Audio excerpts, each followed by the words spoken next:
예, 다른 것보다 한 가지 퀘스천은 보통 모방은 창조의 어머니다라는 이런 얘기가 있지 네, 않습니까? 맞습니다. 그리고 이렇게 젊은 목회를 시작해 볼 때 설교를 하면서 다른 목사님들의 설교를 듣고 그것을 모방하면서 나중에 어느 정도 그것이 나의 어떤 설교들이 나오게 되고 목회 방향들이 나오게 될 때 그런 걸 생각했을 때 이 모방이라는 것 자체가 나쁘다라고 평가하기는 아니지 않느냐라는 생각을 해보게 합니다. 그래서 그 모방에 대한 부분들을 어떻게 좀 정의를 그러니까 하면 좋을지 그거에 대해서 좀 말씀을 좀 해주셨으면 합니다. 아주 제가 질문이 나오면 좋겠다라고 해서 기다렸던 질문인데요. 되게 중요한 질문이고 사실 이 부분을 넘어가야 모방 이론을 나름 클리어하게 이해할 수 있는 부분입니다. 말씀하신 대로 모방은 창조의 어머니고 모방을 통해서 우리도 많이 성장하는 것을 보실 수 있지 않습니까? 아까 말씀드린 이 욕망의 삼각형 이론이 있는데요. subject, 주체죠, 나죠. object, 이제 대상을 얻는 거예요. 그렇죠? 근데 라이벌이 있어요. 이 라이벌을 통해서 우리는 뭐 다 그런 건 아니지만 대부분이 이렇게 내가 뭘 원하는지를 얻게 되는 거죠. 이러면서 마치 살리에르랑 모차르트의 관계처럼 이제 여기서 내적 어떤 경쟁의 관계가 생기는 것이죠. 그런데 르네 지라르는 이런 얘기를 해요. 모든 라이벌이 다 나쁜 건 아니다. 모든 말씀하신 것처럼 모든 라이벌, 이 욕망이라는 삼각형 이론에 모든 나에게 뭔가 영향을 주는 대상과 내가 다 희생양 메커니즘으로 돌아가지가 않는다. 뭐 언제 그러느냐 하면은 인터리어 릴레이션십이 있을 때, 그러니까 내적으로 너무나 촘촘하게 나랑 묶여 있을 때는 내적, 그러니까 이분은 인터리얼이라는 단어를 썼는데 내적으로 너무 연관된 게 많을 경우에는 그렇다는 얘기예요. 예를 들면 나랑 동년배야. 그러면은 옆에서 부흥되는 게 배가 아파. 그리고 교회 사이즈도 비슷해. 이러면 배가 아파. 사회적 지위나 공간이 같아. 그러면 힘들어. 마치 살리에르나 모차르트처럼 나이도 다르고 또 살아온 환경도 다르지만 똑같은 것에 관심이 있었던 사람, 그리고 똑같은 오스트리아 빈이라는 공간 안에 있기 때문에 문제가 생겼다는 거예요. 그런데 익스터널 라이벌일 경우에는 문제가 없다는 거예요. 그러니까 익스터널이 뭐냐면은 나의 밖에 있는 거예요. 내가 아무리 해군 장군이 되고 싶고 해군에서 정말 성공하고 싶다고 해서 이순신이 내 라이벌이 안 되잖아요. 이순신이 왜 라이벌이 돼? 오히려 존경의 대상이 되죠. 그러면서 이 르네 지라르 얘기하기를 우리 안에 문제가 일어나는 것은 인터리어 라이벌이 있을 때가 문제가 일어나는 것이지 익스터널 라이벌일 경우에는 오히려 동경의 대상이 되거나 리스펙, 존경의 대상이 되는 일들이 일어난다는 거죠. 그래서 우리가 이 안에 들어왔을 때가 늘 우리에게 이 나를 건드리는 거라는 거예요. 근데 여러분 우리도 쭉 보시면 그러지 않습니까? 너무 차이가 많이 나는 목회 선배님이 오셔서 당신의 성공담을 얘기했을 때는 라이벌이 일어날 리가 없죠. 존경이 되고 싶고, 이렇게 할 수 있구나. 그런데 그러지 않을 경우에는 힘들 수 있다라는 거예요.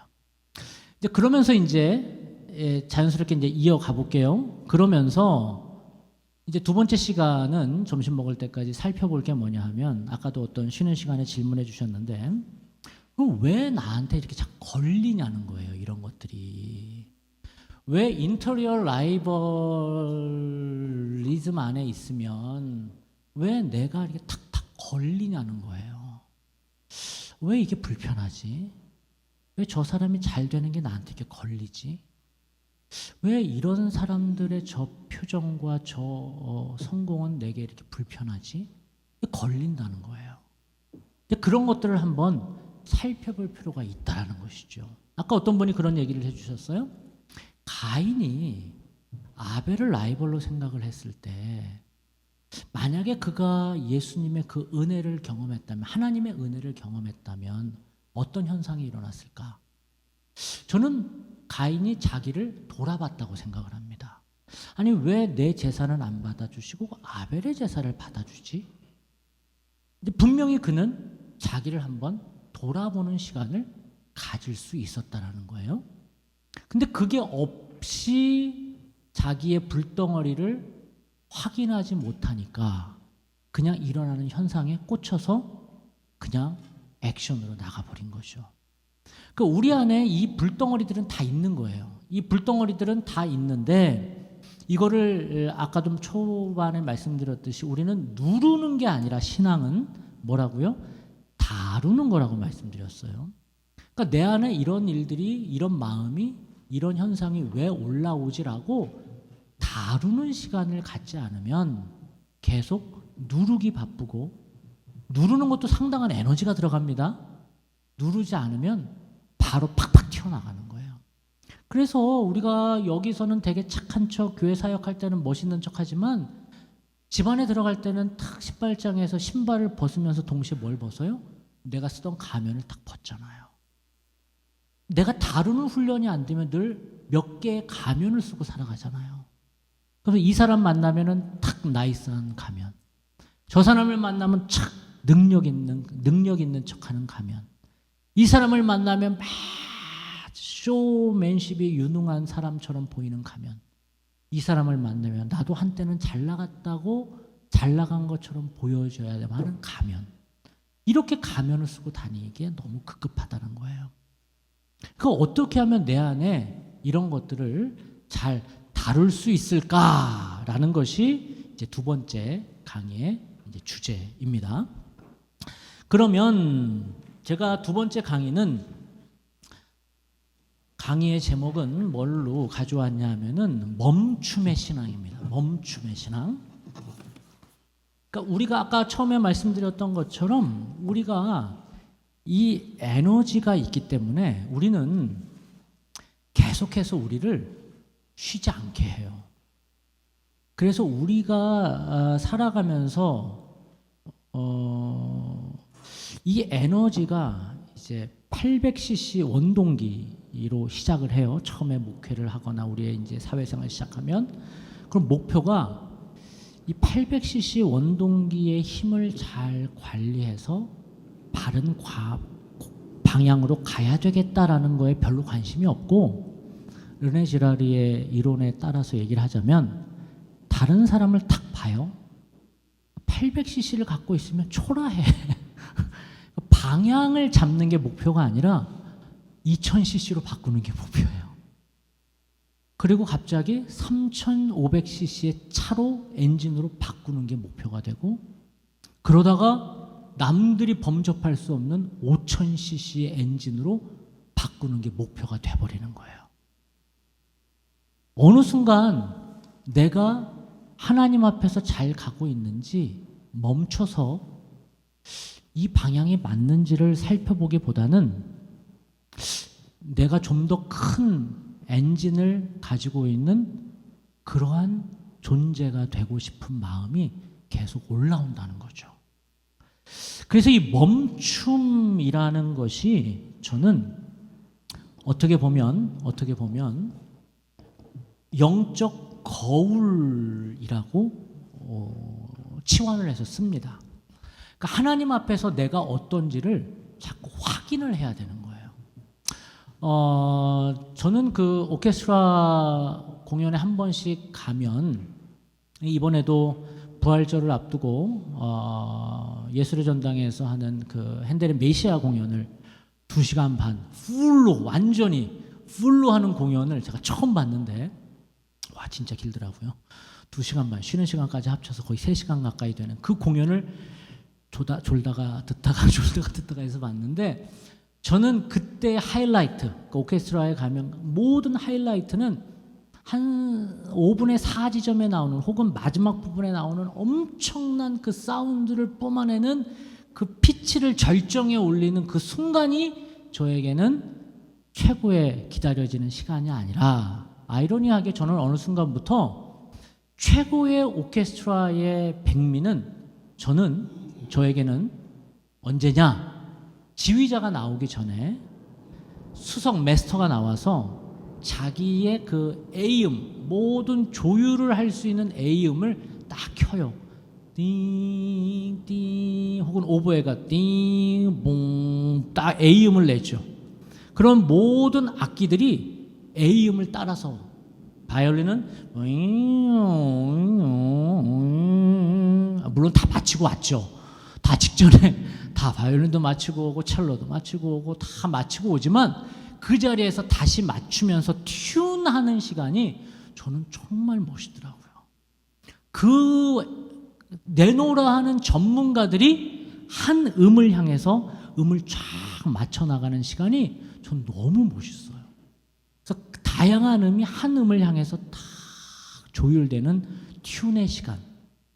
저는 우리의 삶이 이렇게 튠의 시간이 있어야 된다고 보는 거예요.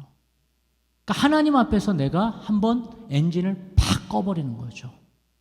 그러면서 내가 이 길이 맞나?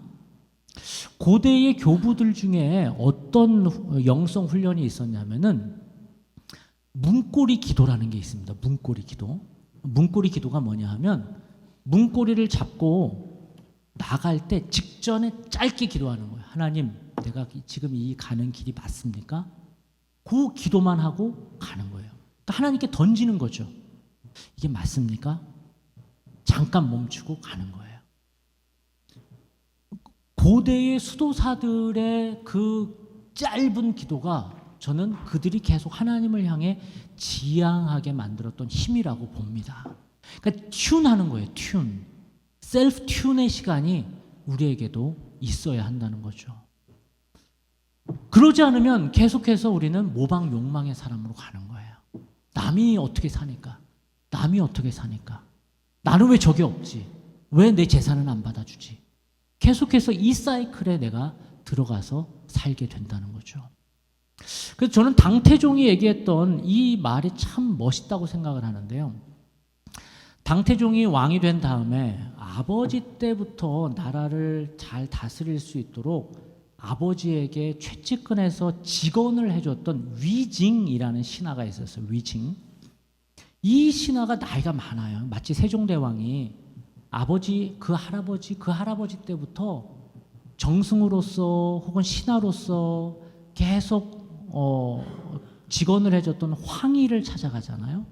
그러면서 정승이시여, 제 옆에서 저를 도와주십시오. 세종이 계속 마치 삼고초려하듯이 모시고 오시지 않습니까? 그것처럼 이 당태종이 위징이라는 신하를 찾아가서 아버지 때처럼 나를 좀 옆에서 도와주십시오. 얘기를 하는 거예요. 그러니까 위징이 싫다. 나 이제 그런 데서 들어가서 너무 피곤하게 살기 싫다. 당신은 새로운 왕이고 젊은 왕이니 젊은 사람들과 함께 일하시라. 계속 만류를 하는 거예요. 그럼에도 불구하고 위징을 찾아가서 얘기를 해서 결국 그가 최측근으로 직언을 해주는 사람이 됩니다. 그러니까 마치 레드팀이 된 거죠. 그런데 정말 부탁을 잘못했다고 생각이 들 정도로 당태종을 향해서 계속 직언을 하는 거예요. 싫은 소리를 하는 거예요. 그랬더니 당태종 옆에 젊은 이제 관리들이 계속 당태종한테 얘기를 합니다. 왕이시여, 저 위징을 잘라버립시다. 너무 힘들지 않습니까? 왕이시여, 저한테 명령만 하시면 제가 암살하고 오겠습니다. 얘기를 하는 거예요. 그럼에도 불구하고 그러지 말아라. 그러면서 그를 끝까지 받아들입니다. 그리고 나서 나이가 고령이시니 이제 돌아가셔요. 그리고 나서 당태종이 조문을 갑니다. 그러면서 위대한 말을 하는데 무슨 말을 하냐면 자기에게는 3가지 거울이 있다. 첫 번째, 나에게는 동감이 있다. 동감. 그 거울 감자를 써서 청동 거울이 있다. 그게 말 그대로 우리에겐 지금 말하는 거울이죠. 청동 거울로 보는 거죠. 두 번째는 나에게는 사감이 있다. 역사책이 내게는 거울이라는 얘기를 해요. 그럼 세 번째는 인감이다. 사람을 통해서 나를 봤다. 이런 얘기를 해요. 그게 바로 위징인데 이 위징이 죽었으니 내가 3가지 거울 중에 1개가 없어졌다. 이런 유명한 얘기를 그의 빈소에서 했다고 전해집니다. 저는 우리의 삶을 되돌아볼 수 있는 4번째 거울이 좀 있었으면 좋겠어요. 그렇죠? 우리가 동감 여러분들 다 있죠? 집에 가면 사감 역사를 다들 전문가시죠? 사람, 인감 누군가 나에게 이 레드팀으로 계속 지적을 해주는 사람들이 꼭 있어야 되죠? 그러면서 마지막으로는 영감이 우리에게 있어요. 영적인 거울이 있어야 되는데 저는 이번 시간이 그런 시간이 되기를 바랍니다. 그래서 이 나를 좀 멈춰서 튠할 수 있는 시간이 없다면 목회자야말로 제일 교회 리더들이야말로 제일 불쌍한 사람들이 아닌가 싶어요. 왜냐하면 너무 정신없이 달리거든요. 너무 정신없이 우리를 정말 힘들게 하거든요. 그래서 저는 이 두 번째 강의를 시작하면서 이 단어로 우리의 생각을 다시 좀 튠했으면 좋겠어요. 그게 뭐냐 하면 우리는 부정하다라고 할 때 역시 좀 한문을 좀 쓸게요. 죄송합니다만 부정이라는 단어와 부정이라는 단어의 차이가 말은 같지만 엄청나게 다릅니다. 이게 신앙적인 용어로 되게 중요한 테크니컬 텀인데 부정하다는 것은 우리가 부정선거할 때 부정 뭐 그런 거죠. 혹은 야 너는 이렇게 부정한 길을 가냐. 물론 그때는 정결할 때의 정자이겠지만 아무튼 바르지 않다라는 뜻이긴 해요. 근데 제가 말씀드리고 싶은 부정은 이런 바를 정자가 아니라 이 정자입니다. 이 정자는 뭐냐 하면 정해지지 않았다라는 거예요. 저는 우리 기독교 신앙 안에 이 부정신앙, 이 부정신앙의 회복이 좀 있어야 한다고 주장하고 다닙니다. 부정신앙이 뭔지를 좀 나누고자 하는 거예요. 부정신앙이 뭐냐 하면 영어로 얘기하면 혹은 헬라어로 얘기하면 apophatic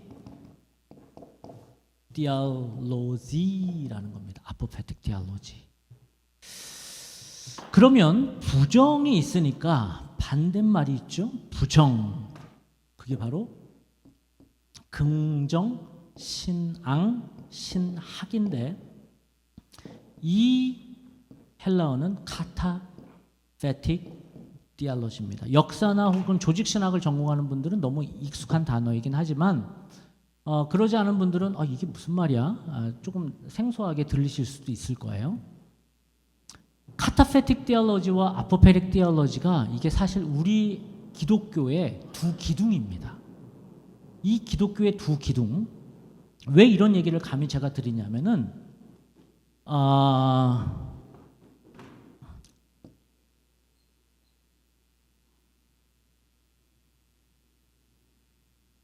어딜까요? 지중해입니다. 지중해인데 여기가 이제 스페인이고 이태리고 뭐 여기가 그쵸 이베리아 반도 지금의 튀르키예 뭐 예루살렘 이집트 뭐 등등이죠. 그러니까 지브롤터 해협. 근데 기독교가 예루살렘에서 시작이 되면서 로마로 건너가서 이제 엄청난 제국의 종교가 되고 그 다음에 터키로 와서 비잔틴으로 되면서 서방교회와 동방교회로 교회는 이제 나눠지게 됩니다. 근데 문제는 서방교회와 동방교회로 나누어지는 게 중요한 게 아니라 이 두 교회의 전통이 달라요. 이렇게 나눠지면서 그리스 쪽으로 해서 튀르키, 예루살렘 여기까지가 보통 서방교회라고 얘기를 합니다. 그리고 이쪽은 동방교회입니다. 동방교회. 그래서 여기서 이제 동방정교회 분위기로 가는 거죠. 그런데 동방정교회, 서방교회 이런 개념이 없을 때부터 신앙의 흐름이 이게 나중에 갈라진 거고 신앙의 흐름이 조금 달랐어요. 분위기가. 지금 우리는 이 서방교회가 미국으로 가져오고 미국에서 우리 한국에 혹은 유럽에서 한국에 가져온 기독교를 우리가 받아들이기 때문에 우리의 종교의 패턴은 서방교의 영향을 많이 받은 거예요. 이 서방교의 영향이 뭐냐 하면 아까 말씀드린 것처럼 긍정의 신앙입니다. 긍정의 신앙. 긍정의 신앙은 뭐냐 하면 플러스를 추구하는 거예요. 플러스. 말 그대로 긍정입니다. 플러스. 이게 뭐냐 하면 하나님을 찾는 과정에도 기도하면 찾을 수 있고 말씀 보면 만날 수 있고 수고하면 내가 얻을 수 있고 그러니까 뭔가 인과응보적인 신앙을 우리는 긍정신학이라고 얘기해요. 어제 제가 2부 예배 때 설교한 식으로 얘기를 하면 이게 바로 신명기적 신앙입니다. 내가 뿌린 대로 거두고 그랬을 때 말씀대로 거둘 수 있고 말씀을 지키면 복을 받고 이러한 전통적인 신앙관이 이게 긍정의 신앙입니다. 아주 중요한 신앙이죠. 그래서 여기에서 나온 흐름이 뭐냐면 이성 중심입니다. 이성 중심.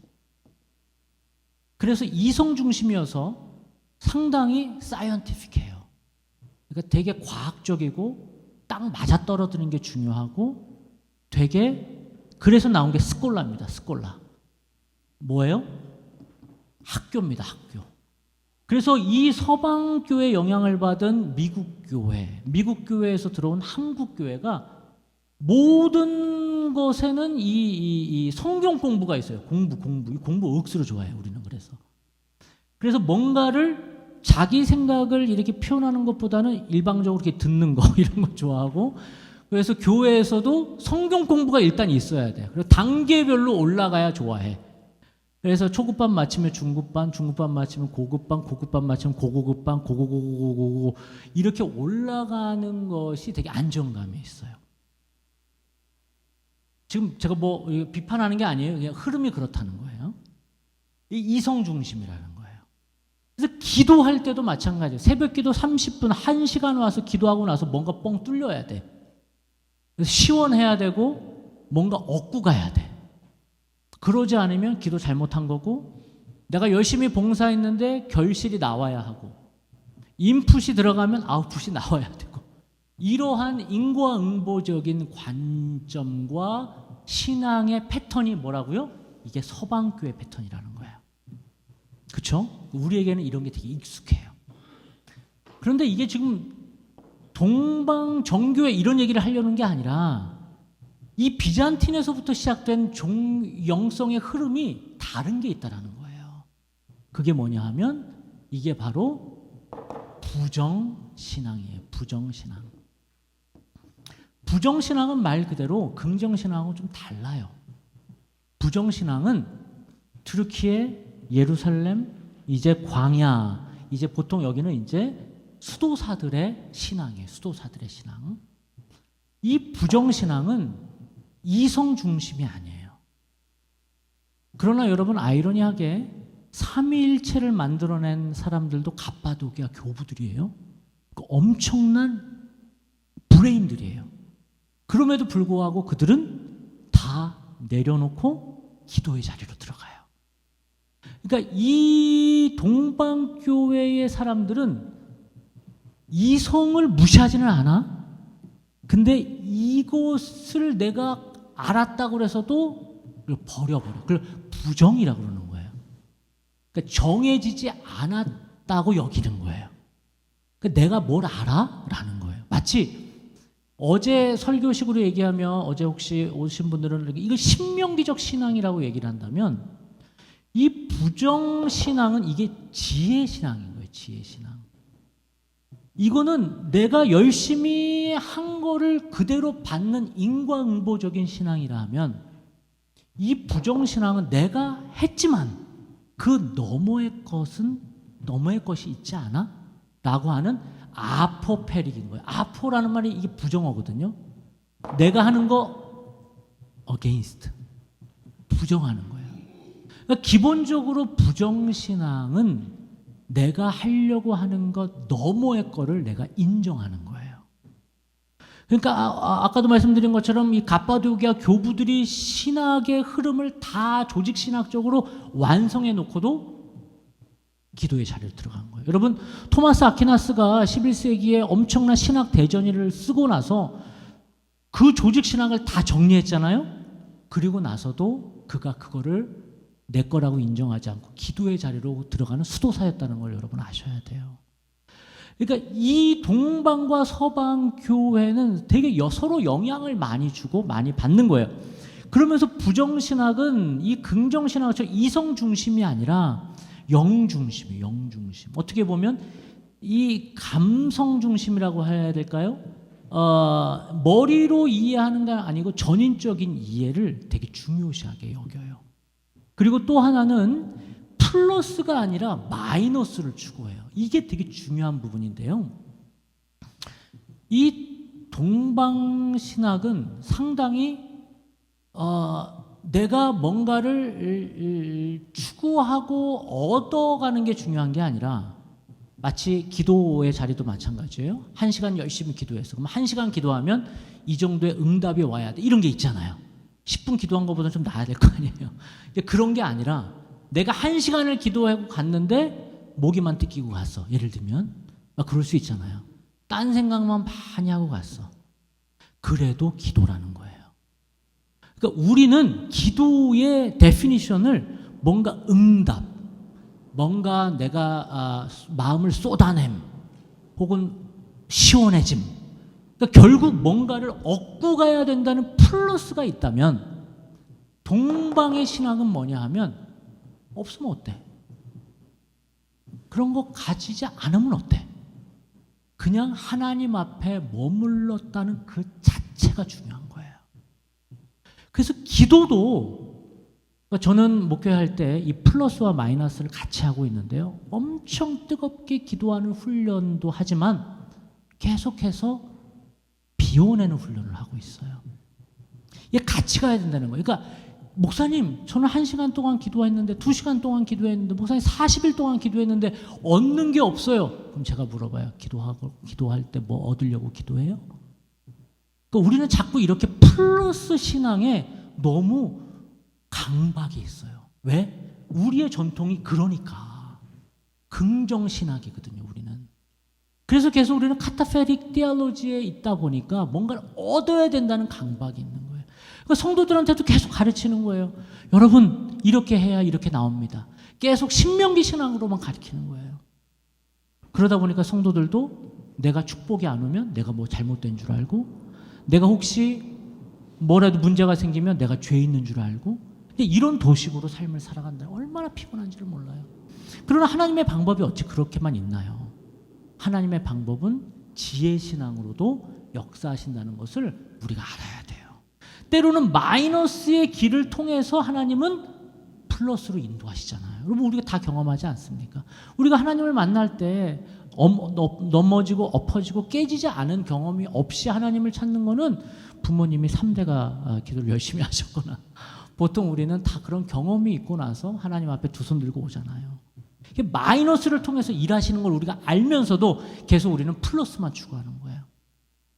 그래서 기도도 마찬가지고 우리의 삶도 마찬가지인 거예요. 내가 손에 잡히는 거 없어도 지금 우리가 나와 있지만 목회를 해도 계속 깨진 독에 물 붓는 것처럼 아무것도 일어나는 게 없는 상태로 지금 몇 년이 지속되기도 하잖아요. 그러면서도 우리는 가는 거예요. 왜? 하나님의 일하심은 플러스만 있는 게 아니니까. 이 마이너스를 통해서도 하나님이 일한다는 걸 우리가 알아야 된다는 것이죠.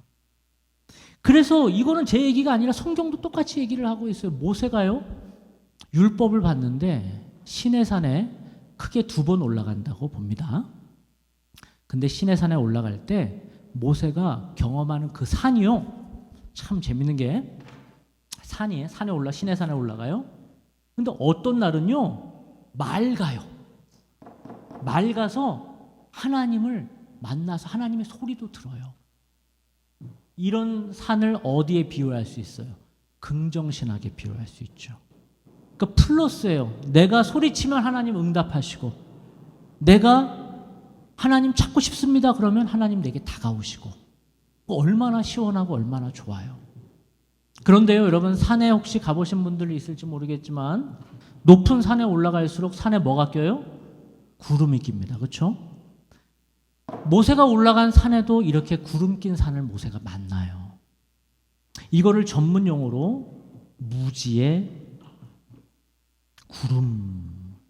구름이라고 얘기를 합니다. 아주 중요한 영성적 용어예요. 이 무지의 구름을 만나게 돼요. 누구도? 모세도. 이 무지의 구름을 만나면서 하나님도 못 들어. 소리도 없고 반응도 없는 그 상황에서 모세는 무릎을 꿇어요. 그러니까 우리의 목회 현장도 그렇고 우리의 삶도 그렇다는 것이죠. 근데 이런 상황을 우리는 부정신학이라고 얘기를 한다는 것입니다. 그래서 첫 페이지는 그런 얘기가 나오는 거고요. 그래서 스페인의 영성가인 아빌라의 테레사는 넘어갑시다. 3페이지입니다. 어제 잠깐 나눴던 얘기지만 욥도 이런 부정신학을 이야기해요. 그러면서 3페이지 5번입니다. 근데 욥이 지혜서로 구분이 되는데 우리가 지혜라고 말할 때는 보통 지식과는 다른 어떤 통찰을 이야기하지만 욥께서 말하는 지혜는 그런 1차적인 지혜를 얘기한 게 아니라 조금 더 디퍼 레벨의 지혜를 얘기해요. 그게 뭐냐 하면 기존의 신명기 신앙, 이런 긍정 신앙으로만 얘기한 플러스 혹은 뭔가 눈에 보이고 이성 중심의 신명기 신앙만 신앙이 아니다라고 얘기하는 책이 욥기라는 거예요.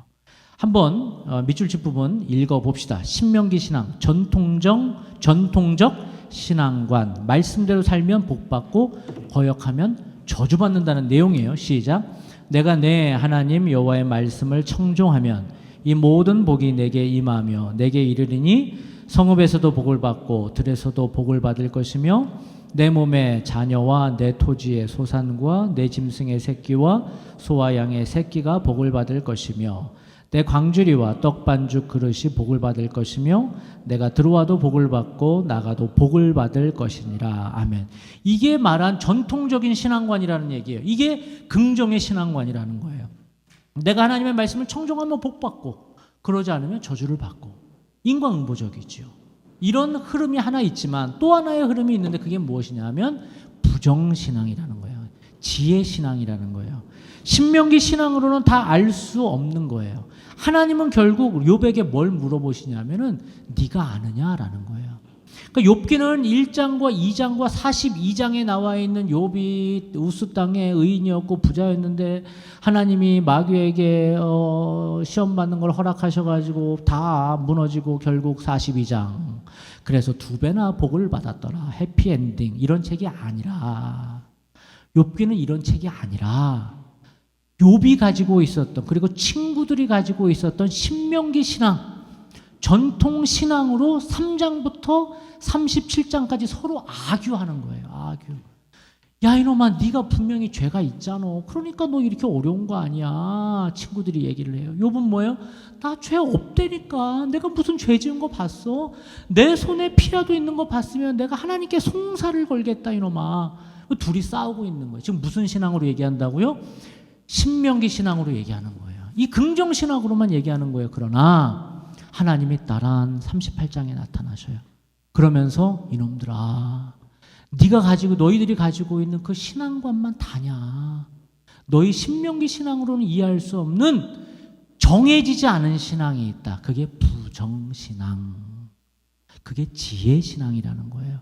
우리 인간의 생각을 넘어서 그래서 초대 기독교를요 크리스천이티라는 말을 썼지만 또 다른 말이 미스티시즘이라고 썼어요. 그러니까 기독교를 미스티시즘이라고도 얘기했어요. 신비주의라고 그랬는데 신비주의 연예인들이 요즘에 안 보이네. 신비주의에 빠져서 이런 신비주의가 아니라 신비라는 말이 뭐냐면 beyond our knowledge예요. beyond our understanding이에요. 내 이성과 지혜와 경험 너머에 있는 분을 만나는 게 신비라는 거예요. 할렐루야. 그래서 우리는 이 신비를 찾아가는 사람들인 거예요. 그게 바로 동방에서 얘기하는 거고 그게 바로 지혜신앙이라는 거예요. 같이 한번 그래서 계속 하나님이 내가 아느냐 얘기하는 거예요. 시작. 너는 대장부처럼 허리를 묶고 내가 내게 묻는 것을 대답할지니라. 내가 땅에 기초를 놓을 때 내가 어디 있었느냐? 내가 깨달아 알았거든 말할지니라. 누가 그것의 도량법을 정하였는지, 누가 그 줄을 그것의 위에 띄웠는지 내가 아느냐? 내가 바다의 샘에 들어갔었느냐? 깊은 물 밑으로 걸어 다녀 보았느냐? 사망의 문이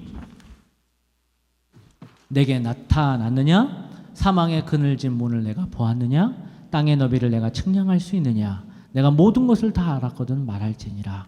어느 것이 광명에 있는 곳으로 가는 길이냐? 어느 것이 흑암에 있는 곳으로 가는 길이냐? 너는 그의 지경으로 그를 데려갈지니라. 그의 문으로 가는 길을 알고 있느냐? 참 재밌는 게요. 38장부터 41장까지 38, 39, 40, 41장까지 하나님이 욥과 친구들이 이 이성 중심 긍정 신학 플러스만 이 신명기적 신학 뭔가를 애썼으면 오는 인광보정 신앙에 빠진 거를 막 뭐라고 그러시는 게 아니라 계속 질문만 하죠. 질문만. 네가 아느냐? 네가 저 바다 밑에서 어떤 일이 있었는지 아느냐? 내가 태초에 어떤 일을 했을 때 네가 보았느냐? 한마디로 뭘 깨시는 거예요? 그의 틀을, 그가 정해놓은 틀을 부정 깨버리시는 거예요. 그런 일들을 하시는, 그걸 알려주시는 책이 욥기라는 거예요. 또 우리는 너무 우리의 틀에 지금 잡혀 있는 거예요. 이렇게 하면 내년도에는 이렇게 부흥이 돼야 되는데, 이 정도로 하면 우리 가정은 이렇게 회복돼야 되는데, 이렇게 하면 애들은 이만큼 커야 되는데, 그게 무너지면 우리는 너무 힘든 거죠. 그러나 그 너머의 하나님의 일을 인정하는 것이 부정신학이라는 거예요. 이어령은 그것을 알았어요. 이어령은 지식의 힘으로 내가 하나님을 안다고 생각했어요. 심지어 자기 딸이 죽어가면서 전도를 했는데도 그는 받아들이지 않았어요. 그런데 어느 날 그 하나님을 만납니다. 그러면서 그가 욥기를 읽고 욥이 하지 못했던 대답을 그가 시로 이렇게 얘기를 합니다. 당신께서 하늘과 땅을 만드실 때 나는 보지 못했습니다. 당신께서 꽃과 나무의 생명으로 땅을 덮고 고깃대와 해초들이 헤엄치는 바다를 생명의 바다로 움직이게 하실 때 나는 그때 없었습니다. 내가 아는 것은 내가 흘리는 눈물, 내가 외치는 아픈 기억들입니다. 그러다 나는 당신 곁을 떠날 뻔했습니다. 당신이 없는 그 어느 응달에서 영원히 묻혀 있을 뻔했습니다. 이제 압니다. 당신께서 처음 하늘과 땅을 만드시던 마음 한구석에 내가 있었음을 이제야 눈물 끝자리에서 알았습니다. 그래서 결국 자기가 가던 그 모든 길을 한번 멈추고 나니, 자기가 알던 그 길을 한번 스탑하고 나니, 자기의 모든 것들이 깨지고 나니 그는 부정신학을 받아들이게 되는 것이죠. 그래서 우리는 이 긍정신학과 부정신학의 이 엄청난 기하학적 하모니를 받아들이는 목회를 할 줄 알아야 돼요. 안 그러면 내가 너무 힘들어요. 왜냐하면 우리가 예측하는 것만 목회 현장에서 일어나는 게 아니거든요. 근데 우리 자식들도 예측하는 것만큼만 크는 게 아니거든요. 너무 변화무쌍하게 하나님이 우리를 인도하시거든요. 그래서 삼위일체에 대해서 계속 아규를 하는 그 사람들 앞에서 아우구스투스는 이런 얘기를 하죠. 내가 만약에 내가 가지고 있는 모든 이성의 힘을 빌어서 삼위일체 하나님을 이해했다고 치자. 그럼 나는 그 하나님을 믿지 않을 것이다. 어떻게 내 이성의 힘을 아는 그 하나님, 내 이성으로 이해한 하나님이 내가 믿는 하나님이겠느냐. Beyond our knowledge. 우리의 이성 너머의 하나님을 내가 받아들여야지 라는 그런 고백을 하게 되는 것이죠. 그래서 저는 어떻게 하면 우리가 그것을 할 수 있을까? 이것이 엔진을 활용해서 달리고 열심히 하고 우리의 엔진을 키워가는 신앙이라면, 이걸 부정하는 거 아니에요? 분명히 있어야 돼요. 우리 열심히 살아야죠. 우리 정말 하나님께서 우리에게 주신 사명을 향해 달려가야죠.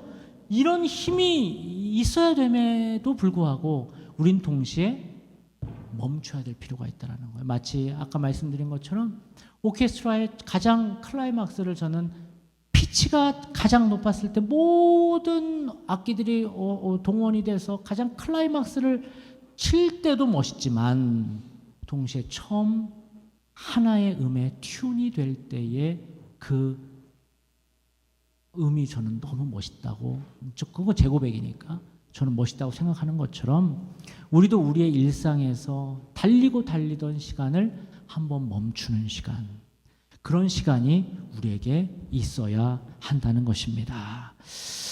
그러면서 그 신앙을 알려준 사람들이 바로 동방의 사람들이에요. 그 사람들이 주로 누구라고요? 수도사들입니다. 수도사들. 그러면서 수도사들이 어떻게 이 멈춰 왔는지, 그리고 멈췄을 때에 어떠한 신비한 일들을 보게 됐는지를 이 수도사들이 얘기를 해주고 있어요. 그래서 여러분에게 하나의 책을 소개해드리면 수도회, 비아토르 책인가 비아 책인가는 잘 모르겠는데 수도회 길을 묻다라는 책을 꼭 한번 읽어보시길 바라요. 수도회 길을 묻다. 그러니까 어떻게 유럽이 이 로마가 무너지면서 그 제국주의가 다 무너진과 함께 교회가 어떻게 타락을 했는데, 그런데 그 중심에 유럽을 회복시킨 곳이 바로 수도원이었다라는 얘기를 하고 있는 책이 그 책이에요. 근데 여러분 그 깊이가 대단해요. 최종원이라는 그 분이 썼는 책인데 꼭 강추를 합니다. 그러니까 우리가 보통 한국에서 혹은 이 정통신학에서 다뤄보지 않았던 깊이를 볼 수 있는 책입니다. 제가 오늘 2강에서 나누었던 이야기들과 결이 아주 맞는 그런 얘기들이 많이 나오고 있을 거예요. 그런데 결국 우리가 멈출 수 있는 힘은 바로 이 마이너스의 길을 갈 수 있는 힘은 바로 이러한 수도적 삶이 우리에게도 필요하다라는 거예요. 그러니까 우리는 이렇게 달리는 것에 익숙했지만 엔진을 한번 꺼보는 시간이 우리에게 필요하다는 겁니다. 그러면서 저는 교회에서 지금 목회를 하고 있으면서 이 시간을 아주 강조하고 있어요. 뜨겁게 기도하는 시간도 같이 갖지만, 근데 이 활동은 아무래도 소수 중심이고, 그리고 모두에게 다, 왜냐하면 이게 익숙하지 않은 기독교의 분위기이기 때문에, 왜냐하면 우리는 아무래도 서방교회 영향이 많기 때문에 익숙하지 않기 때문에 모두에게 다 추천하지는 않지만, 이런 성향이 있거나 그런 영적 갈구, 디자이어가 있는 분들에게는 이렇게 제가 초청을 해서 같이 하고 있는데요. 여러분과도 이 시간을 좀 가지려고 한다는 거예요. 그래서 이 시간은 계속해서 멈춤, 즉 침묵하는 시간인데, 우리는 침묵하자 그러면 자꾸 침묵 기도를 하려고 그래요. 여러분 침묵합시다 그러면 자꾸 기도를 해요. 그러니까 조용히 기도를 해요. 하나님 아버지, 아버지 오늘도 우리 또 시작이 됐는데, 그거 아니고 뭐냐 하면 엔진을 끄는 거예요. 그러니까 내 안에 지금 올라오는 그 디자이어마저도 내가 한번 나띵리스로 만드는 거예요. 그런데 재밌게요, 여기에 이제 제가 흙을 좀 넣었다고 칩시다. 흙을 넣어서 이렇게 하면 우리가 지금 막 이런 상태로 사는 거예요. 이렇게 흙도 있고 뭐도 있고 막 있어요. 그래서 이걸 탁 멈춘다고 해서 흙이 갑자기 축 내려가는 게 아니고 뭐예요? 같이 돌고 있어요. 그렇죠? 그래서 이게 멈추지 않고 달리면 흙과 내가 같이 사는 거예요. 근데 이걸 한번 탁 멈추면 시간이 지나면 착 내려앉아서 뭐가 나의 부영물인지, 뭐 때문에 내가 지금 이렇게 더러운지가 보이기 시작을 해요. 그러려면 한참 좀 이런 멈춤, 침묵하는 훈련이 자꾸 있어야 돼요. 그래야 내가 지금 어떤 디자이어에 내가 끌려다니는지, 그리고 내가 진짜 좋아하는 남의 거 말고, 르네 지라르가 얘기한 모방 욕망 말고 내가 진짜 하나님 앞에 받은 디자이어가 무엇인지를 그때에 알아차리게 돼요. 그래서 기독교 영성에서 되게 중요한 단어가 awareness입니다. awareness, 알아차림입니다. 알아차림. 이 알아차림이라는 단어가 아주 중요해요. 그래서 우리는 우리 안에 뭐가 있는지를 좀 알아차려요. 근데 이 알아차림은 쉽지가 않아요. 내가 계속 나를 볼 수 있는 훈련이 돼야 되는 거예요. 그래서 이런 멈춤의 시간이 있어야만 내가 나를 볼 수 있는 건데, 근데 문제는 침묵하면은, 여러분 이따도 같이 우리 실습도 해볼 거예요. 침묵하면은 마치 아까 설명했듯이 이게 물이 있다가 갑자기 탁 뜬다고 막 이렇게 갑자기 축 내려가는 게 아니라 막 엄한 생각, 어제 있었던 막 성도하고 나눈 상담, 막 다른 사람한테 들었던 더러운 말, 이게 막 올라와요. 그러면 침묵은커녕 오히려 더 속은 시끄러워요. 시끄러워요. 내가 듣지 못한 소리들이 올라올 수 있어요. 그리고 내 욕망도 올라오고, 판단도 올라오고, 두려움도 올라오고, 걱정도 올라오고요. 그런데 그거를 내 거로 받아들이는 거예요. 괜찮다. 왜냐면 그것도 내 거니까. 그래서 그것마저도 내 걸로 받아들이면서 그거를 이렇게 다루어야 돼요. 괜찮다. 보통 그런데 우리는 더러운 생각이 올라오면 자꾸 잘라내고 자꾸 안 보려고 그래요. 그래서 사단이 막 나를 시험하면 막 크게 소리치면 그게 떠나갈 줄 알아요.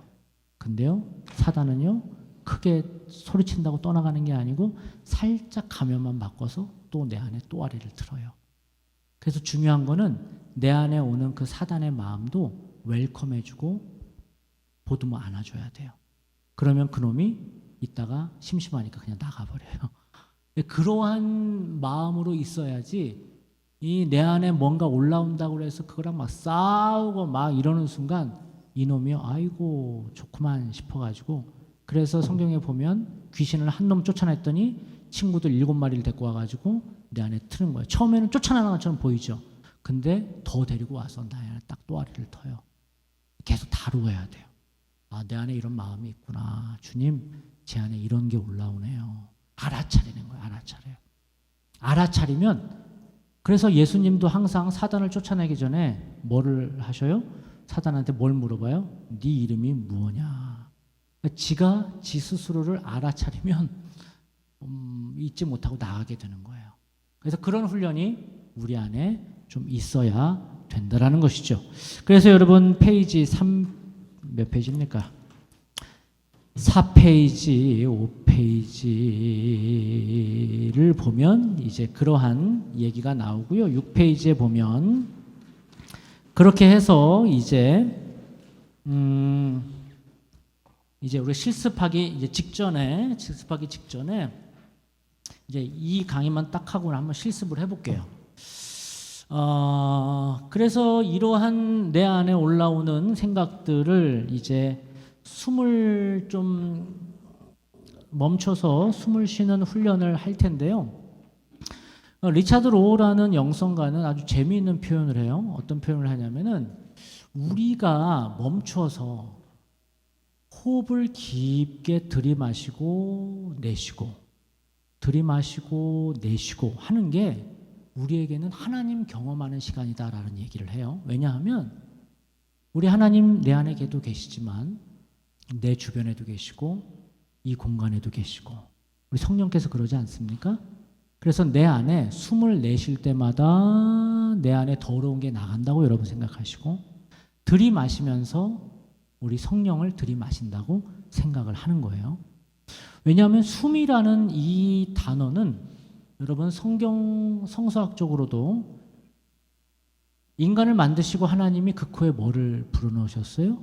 숨을 넣으셨죠. 그렇죠? 이게 루아흐 아닙니까?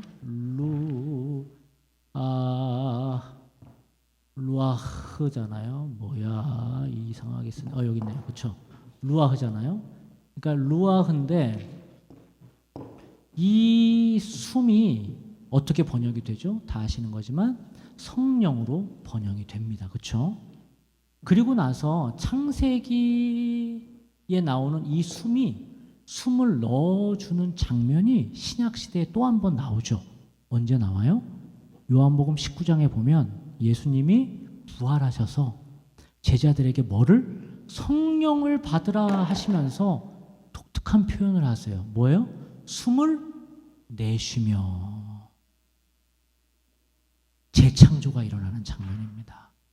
그러니까 창세기에 숨을 넣어주셨던 그 하나님께서 성자 하나님이신 예수님이 한 번 더 제자들에게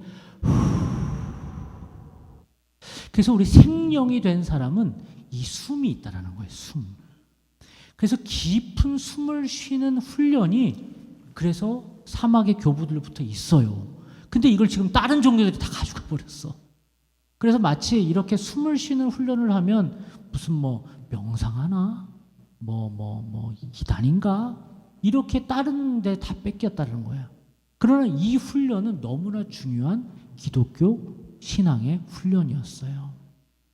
근데 리차드 로우라는 사람은 또 아주 재미있는 표현을 했는데 하나님의 이름이 여러분 요드 해 바브 해라는 거예요. 요드 해 바브 해 테트라그라마타 신성사자인데 요드 해 바브 해 하나님의 이름이 쭉 성경을 쓰다가 하나님의 이름을 쭉 쓰다가 이거 읽으면 안 돼. 그렇죠? 그래서 뭘로 다 뺐어요? 모음을 빼버렸잖아요. 그래서 이거를 못 읽게 만들었잖아요. 왜냐하면 신성사자니까. 그래서 필사자들이 이거를 어느 순간부터 읽지를 못해요. 근데 분명히 이거는 하나님의 글자인 줄 알잖아요. 신성사자니까. 그래서 여기다가 주, 마스터라는 뜻의 아도나이라는 이름을 붙였잖아요. 아도나이라는 이름을 붙였잖아요. 그래서 여기 이 테트라그라마타와 아도나이가 합쳐지니까 뭘로 이름이 됐어요? 여호와 혹은 야훼라고 이름이 이렇게 바뀐 거잖아요. 그래서 이 테트라그라마타에 아도나이가 붙으니까 전혀 다른 이름인 여호와 야훼가 돼버려서 우리는 지금도 여호와 야훼라고 읽잖아요. 근데 사실 이 테트라그라마타는 어떤 의미였냐면은 요드 해 바브 해 뭐 하는 것 같아요? 그렇죠. 그래서 리차드 로우라는 영성가는 이거는 필사를 하다가 테트라그라마타가 나오면 뭐 하라? 숨을 깊게 쉬라는 뜻이다. 그래서 하나님의 이름 자체 안에 창세기에 나왔던 숨, 요한복음에 나왔던 숨, 즉 성령을 경험하게 하는 그 글자가 뭐다? 하나님이라는 글자다라고 얘기를 하는 거예요. 그러면서 우리는 깊은 숨의 회복이 있어야 된다. 그럴 때에만 멈출 수 있다는 거예요. 그 멈춤이 있어야 내가 어디를 가야 하는지 드디어 본다는 거예요. 마치 당태종에게 3가지 거울이 있었던 것처럼 자기를 볼 수 있는 시간이 드디어 된다라는 거예요. 그것 없으면 르네 지라그라가 얘기한 것처럼 남의 것만 모방해서 사는 거예요. 모방. 왜? 내 숨을 못 찾으니까. 그러니까 늘 그래서 여러분 어렸을 때는요 우리가 태어날 때도 이렇게 깊은 숨을 쉬게 태어났어요.